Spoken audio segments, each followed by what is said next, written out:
There's been another revelation in the lab. That's a reference to a British TV show. Post-COVID dyspnea, subjective breathing issues, the sense of breathlessness, nerves, mast cells releasing histamine, oversensitized, blah, blah, blah, blah, blah, blah. There's been some progress, finally. For anyone unaware, if you don't know who I am, if you haven't been tracking me for a while, I've been dealing with a long-term breathing issue since COVID that is so strange, and not a single doctor on this planet that I can find understands it.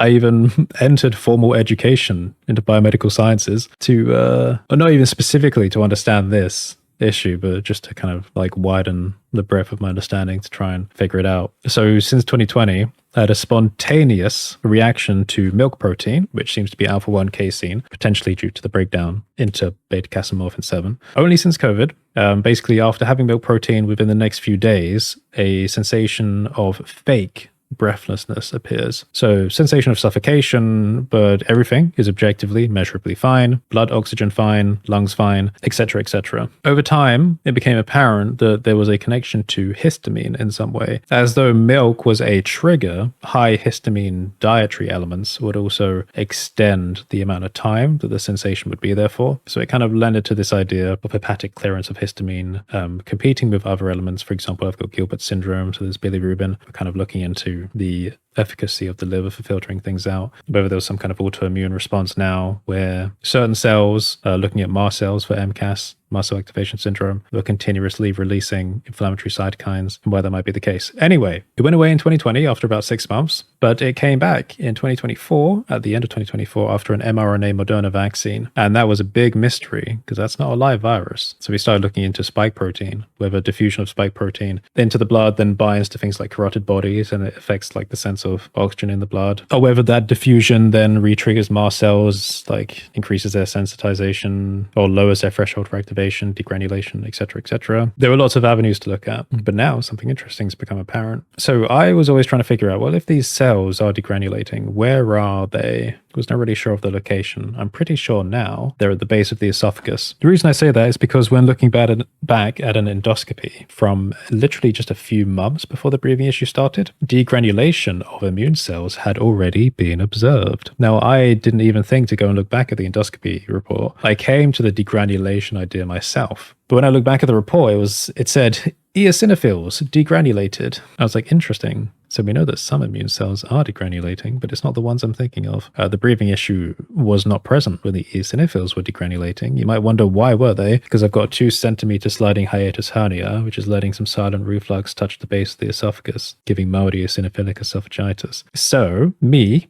knowing that somewhere in this pathway, there's some inflammatory release affecting the vagus nerve. I was pretty sure it was the vagus nerve. I was thinking, where could those cells be? Well, why not the exact place where histology showed that immune cells were already degranulating? So for a test, what I did was I overdid my proton pump inhibitor intake.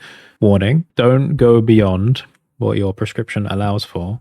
But again, I have some formal education now and autonomy over my body. I was like, I should do a test. So I doubled up my recommended dose of lansoprazole to see if it would have any impact. It is the only test that has had an impact. I have tested so many things over the last 530 to 540 days of being in this suffocation episode, sensory suffocation. It is the only time a downwards trend has been observed in the entire data set. They might think, okay, that's quite an obvious thing, really, in retrospect. No, it's not. Because the thing is, I can't feel acid at that level. And excess lansoprazole, taking lansoprazole every day, was causing vestibular issues for me in the past. So it's definitely something to avoid. And I would take lansoprazole when I could feel the acid starting to, come back. But the problem is, again, you can't feel it down at that level. Not unless it's a proper problem. So it's not obvious. It's a silent issue. Now, my breathing's a bit worse again today because I've been kind of going back and forth and I'm, the diet should also be corrected. I'm still having like sodas during the day, which doesn't really help. But again, the downwards trend is bloody impressive. I have not managed to do that in the last, 1 and a bit, 2 years. It is the only thing. I've tried all sorts. I was doing all sorts of supplements and medications and weird methods and techniques to try and find any improvement for the breathing issue. This is the only thing that worked, doubling up on the lansoprazole, which goes to show, I think, that we have